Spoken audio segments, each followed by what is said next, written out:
પ્રણામ. આજે આપણે રાઉન્ડ શેપની અંદર ઘઉંલી બનાવતા શીખીશું. રાઉન્ડ શેપમાં ઘઉંલી બનાવવા માટે સૌપ્રથમ આપણે આ રીતે રાઉન્ડ શેપમાં ચોખા પાથરીશું. આ રીતે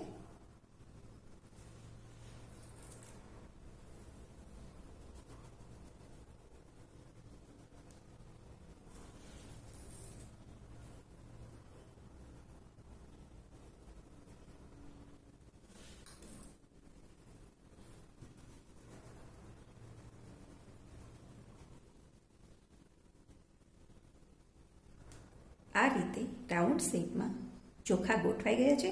હવે આપણે ઘઉંની બનાવવાની શરૂઆત કરીશું. તેના માટે સૌપ્રથમ આપણે અહીંયાથી એક સર્કલ લેશું. આ રીતે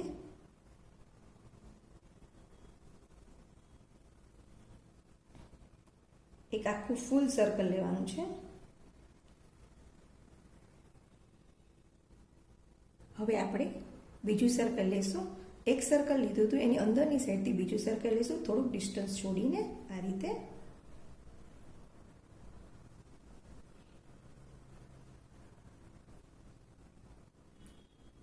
બધી સાઈડ એક સરખું ડિસ્ટન્સ છોડી એ પ્રમાણે સર્કલ લેવું, જેથી બધી લાઈન સરખી થાય. હવે આપણે અંદરની બાજુ ત્રીજું સર્કલ લેશું. આ રીતે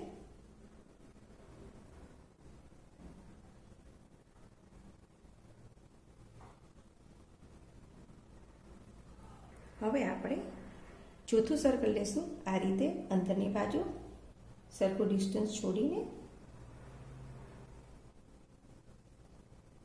આ રીતે આપણે 4 સર્કલ લઈ લીધા છે. હવે આપણે ઘઉંલી બનાવશું. આ રીતે અહીંયાથી આ ભાગને અહીંયાથી આ કટ આપીશું, અહીંયાથી down to up. Second cut આપીશું આપણે અહીંયાથી રાઈટથી લેફ્ટ.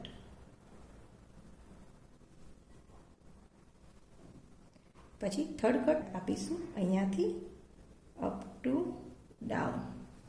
ફોર્થ કટ આપીશું આપણે લેફ્ટથી રાઈટ.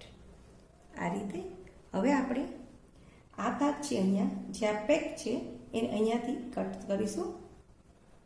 1, આ ભાગ અહીંયાથી આમ અપ, પછી અહીંયાથી આ ભાગ ઓપોઝિટ ડિરેક્શનમાં અંદર આવશે. આ રીતે અહીંયાથી આ ભાગ આમ જશે. આ રીતે 1, 2, 1, 2, 1. આ રીતે આપણે એક ભાગ કમ્પ્લીટ થઈ ગયો છે. તે જ રીતે આપણે બીજા પાર્ટમાં કરીશું. હંમેશા શરૂઆત અહીંયાથી કરવાની. આ ભાગ ઓપન આવશે, પછી આ ભાગ ઓપન આવશે, આ ભાગ ઓપન આવશે. હંમેશા શરૂઆત અહીંયાથી કરવાની. અહીંયાથી આ ભાગ ઓપન આવશે, પછી એના ઓપોઝિટ ડિરેક્શનમાં અંદરથી બહાર ને બહારથી અંદર આવવાનું છે. આ રીતે 1, 2, 1, 2. હવે અહીંયાથી આ ભાગ ઓપન હતો, અહીંયાથી આ ભાગ ઓપન આવશે. અહીંયાથી આપણે શરૂઆત કરીશું અંદર જવાની. 1, 2, 1, 2, 1.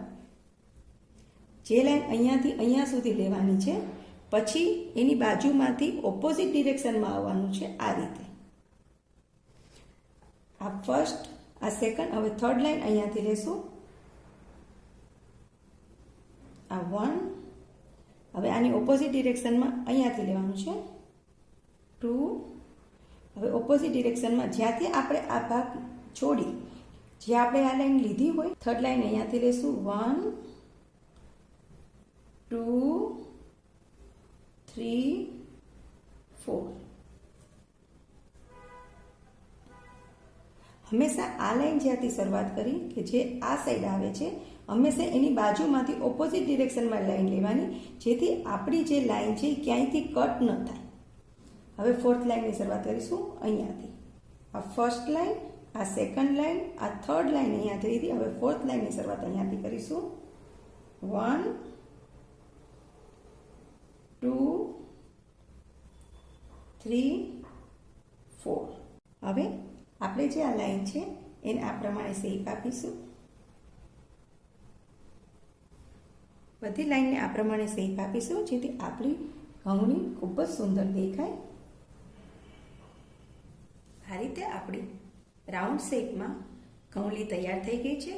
ગમે ત્યારે ઘઉંલી બનાવો ત્યારે આપણી જે લાઈન છે આ બધી અખંડ રહેવી જોઈએ.